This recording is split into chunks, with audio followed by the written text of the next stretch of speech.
नमस्ते स्टूडेंट्स, स्वागत है एक बार फिर इस वीडियो के माध्यम से कक्षा 10वीं की हिंदी व्याकरण की कक्षा में, जहां आज हम सभी एक बहुत ही सुपरिचित टॉपिक अपठित गद्यांश की कुछ विशेषताएं एवं उसको हल करने के कुछ मुख्य बिंदुओं पर ध्यान देंगे। आइए एक बार गौर करते हैं अपठित गद्यांश व उससे जुड़ी कुछ मुख्य बातों पर। आशा करती हूँ आप सभी स्वस्थ हैं और प्रसन्नता और परिश्रम के साथ अपना कार्य कर रहे हैं। तो बच्चों, सबसे पहले जैसा कि नाम से ही ज्ञात है, अपठित गद्यांश अर्थात ऐसा गद्य जो बिना पढ़ा हुआ हो, जो हमने पहले न पढ़ा हो।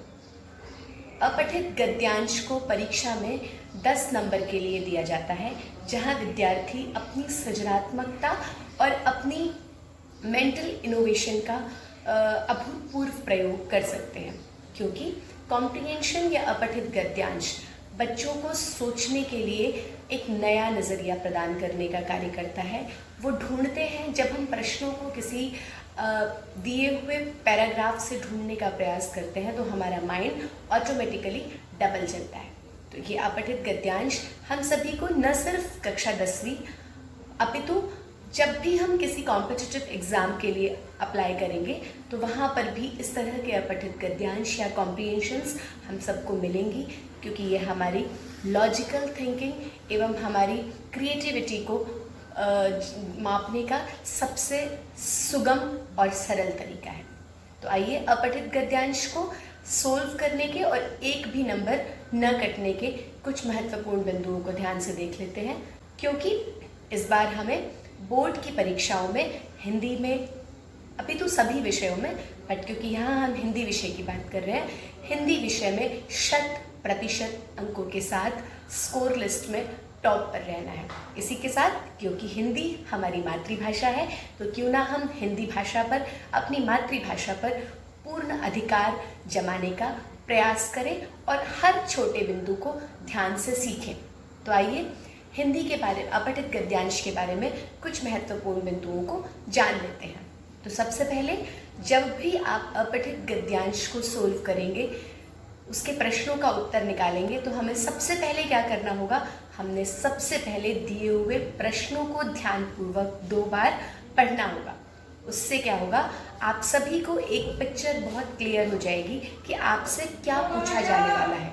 उसके बाद हम ध्यान से दिए हुए पैराग्राफ को या गद्य खंड को पढ़ेंगे या फिर पद्य खंड को पढ़ेंगे, और उस गद्य खंड या पद्य खंड को ध्यान से पढ़ते हुए हम कच्ची पेंसिल अपने हाथ में रखेंगे, और जहाँ पर भी हमें किसी प्रश्न का उत्तर नज़र आएगा हम उसको अंडरलाइन कर देंगे, रेखांकित कर देंगे, और प्रश्नों के उत्तर उसी गद्यांश के आधार पर देंगे, न कि अपनी सोच के आधार पर। जो गद्यांश में कवि या लेखक कहना चाह रहा है, उस विचार से उसका उत्तर प्रश्न का क्या होना चाहिए, हम इस बात का अवश्य ध्यान रखें, ना कि अपने विचार से उत्तर देंगे।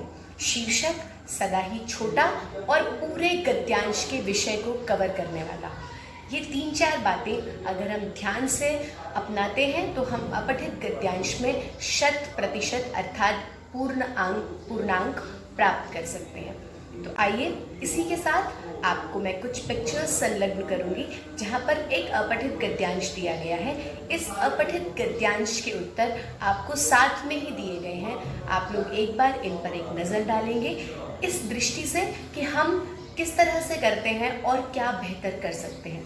उसके बाद इसी वीडियो के साथ मैं एक अपठित गद्यांश आपके साथ संलग्न करूंगी, जिसका अभी वीडियो के साथ साथ आप समाधान करने का प्रयास करेंगे, अथवा वीडियो को पॉज करके हम बाद में इस अपठित गद्यांश को जिस तरीके से बताया गया है, 3 टिप्स। पहले प्रश्नों को पढ़ेंगे, दूसरा गद्य को या पद्य खंड को ध्यानपूर्वक पढ़ेंगे, तीसरा अगर किसी प्रश्न का उत्तर आपको पढ़ते समय ध्यान दिखता है तो आप उसको रेखांकित कर देंगे, और चौथा सबसे महत्वपूर्ण, सभी दिए गए प्रश्नों का उत्तर मात्र गद्य के आधार पर देंगे, अपने विचारों के आधार पर नहीं देंगे। और 5वीं एवं विशेष बात कि शीर्षक छोटा एवं पूर्ण गद्य के विषय को कवर करने वाला हो, किसी एक या दो लाइन को कवर करने वाला मात्र न हो। इसी के साथ उम्मीद करती हूँ कि इस बार के अपठित गद्यांश में हम किसी भी प्रकार की कोई चूक नहीं करेंगे।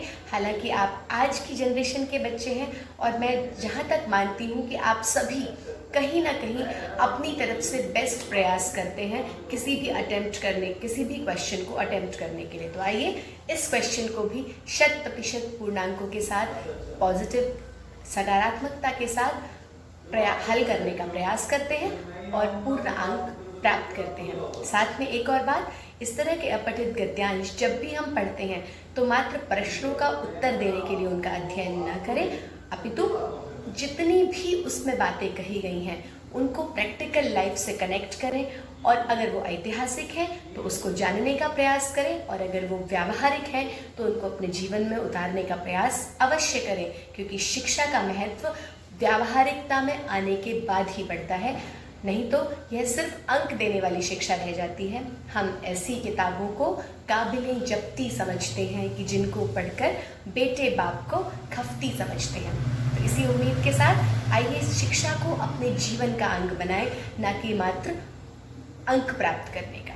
और अगर हम जीवन का अंग बनाने के लिए शिक्षा को पढ़ेंगे तो हम योग्यता हासिल कर लेंगे। और कहते हैं ना, अगर आप योग्य होंगे तो सफलता आपके पीछे झक मार के आएगी।